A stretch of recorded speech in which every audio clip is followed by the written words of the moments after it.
Hey guys, it's Roscoe, and on Spacecraft today it's time for my summer 2016 reading list, so here we go. First up is this, Dream Paris by Tony Ballantyne.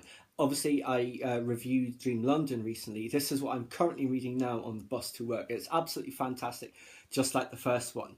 One of the minor characters from that first book essentially has to go to Dream Paris to try and rescue her mother, and she's accompanied by a soldier who's wearing this very odd backpack that spools out a wire. It's kind of like Perseus and the Thread, because this wire just seems never ending, all the way from London to Dream Paris, it just keeps on going. Except, of course, it's not actually a backpack.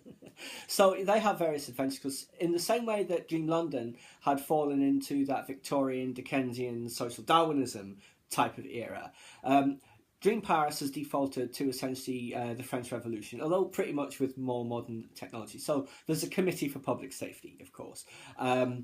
The Banca de Primavera is one of the big movers behind the scenes, pretty much probably responsible for the whole dream incursions. And whenever they buy property somewhere, a tower starts growing. So this Paris, there are loads of towers everywhere, loads of Eiffel Towers everywhere. And they're all wrapped in cloth, and the character, she asks, why is that? And they say, well, how else would you build one? And she says, what? We've got one in Paris, and there's only one, and it's made out of iron. He said, you've been to ancient Paris. Yes, very interesting. That is a great book. I haven't finished reading it. Very much looking forward to the conclusion of it.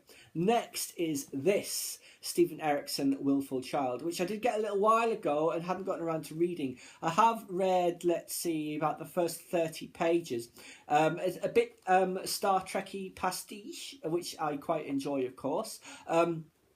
Was having a little bit of trouble getting into it, but once I finish Dream Paris, I'll crack on with this one. I do like that sort of thing, and the cover art for that is beautiful, isn't it? Very almost like, say, Jack McDevitt type of cover, and also the style of the text is very much like his books. Next up is this one, which I'm going to get back into, which I've had for a little while and haven't managed to finish. Too many other books, I suppose. I think books 5 and 6 of The Expanse, not this one, or whatever we're up to with The Expanse. I know there's a new one of them coming out soon. I will be getting that one. So, Gestapo Mars, guy's being cryogenically frozen, wakes up in the future, has to fight for the Greater Galactic Reich, what have you, Standard tropes of sci-fi, I expect. Possibly, I mean, I don't know this author, but the writing on the back, the blurbs would suggest this is not his first book, that this is the sort of thing that he writes. So I will enjoy that. Now, one I picked up today is this, the latest Benedict Jacker novel, Burned. I really like this series about Alex Verus, the not techno mage, he probability mage is what he is. So what is it? There's this one, Burned, Cursed. What were the other ones? Fated, Cursed, Taken, Chosen, Hidden, Veiled, and this one, Burned. I do like the very simple type of title. And all of them have this kind of thing. Some sort of version of London symbols making up the title. This is a red book. The others are all much lighter colours. So what's this about? Right, he has his magic shop in Camden and the ability to see the future because he just knows which way to go to make that future happen. But suddenly it's his future that seems inescapable because the Majors' Council of Great Britain has named him a traitor and ordered his death in 7 days' time. Just another day for Alex Verus. And there's no way anyone can get out of it, apparently. Alex's friends, Luna, I really like Luna with that curse that she has that wraps so tightly around her, and other apprentices he's taken in are tainted by association.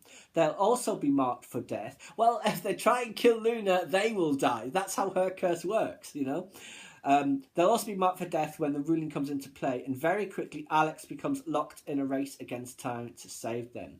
Perhaps he might even remember to save himself, and I'm sure that he will, because I doubt that this will be the last of the series. It's a great series. I really like that version of reality they have where it's like it's London like we know it, but there's also magic, and there's that giant spider Arachne, I forget her exact name, living under Hampstead Heath that makes all those amazing clothes, and what is it?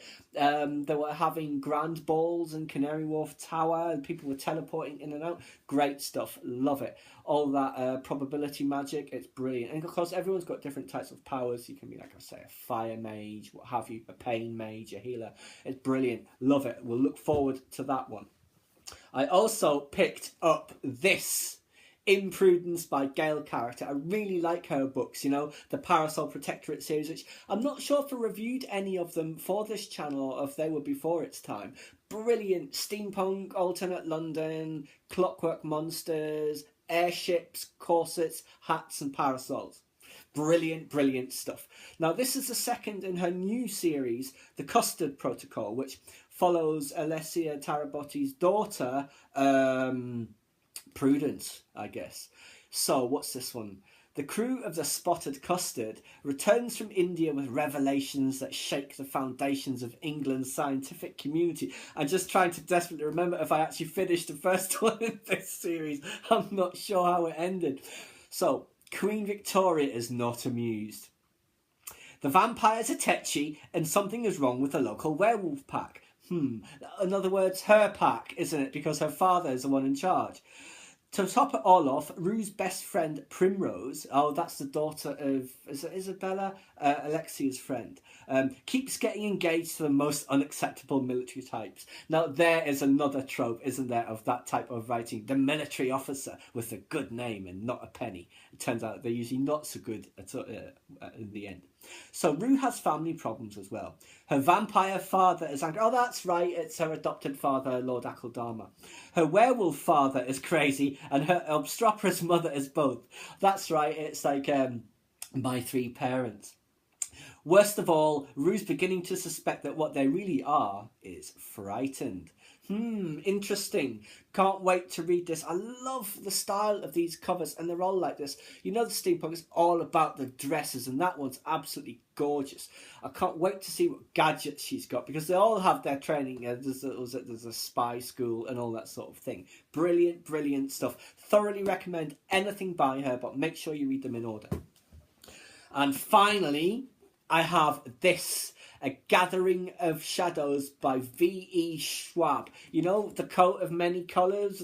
Was it Kel and Lila? Was that the name? Delilah. Yes, you know, White London and Red London, Grey London, and was it Black London? There's probably other Londons as well. So let's see. Kel is one of the last magicians with the ability to travel between parallel universes, linked by the magical city of London. It's been 4 months since a mysterious obsidian stone fell into his possession and he met Delilah Bard. She was a great character, wasn't she? Absolutely loved her. 4 months since the Dane twins of White London fell, and the stone was cast with Holland's dying body back into Black London. Yeah, that's right. They were trying to cut that London off. They were all like essentially like blood drinkers, not really vampires, just sucking your life essence.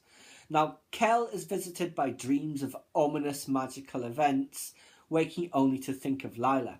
And as Red London prepares for the Element Games, an international competition of magic, I'm sure nothing will go wrong.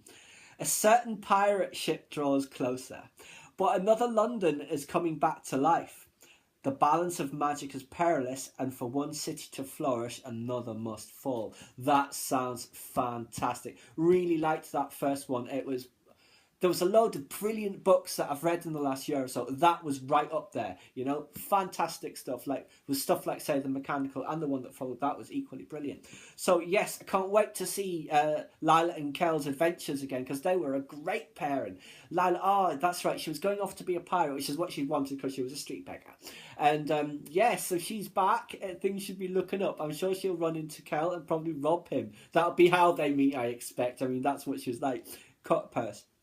So yes, I'll very much look forward to that. These Element Games, yes, that's going to end up being a complete disaster. You just know it.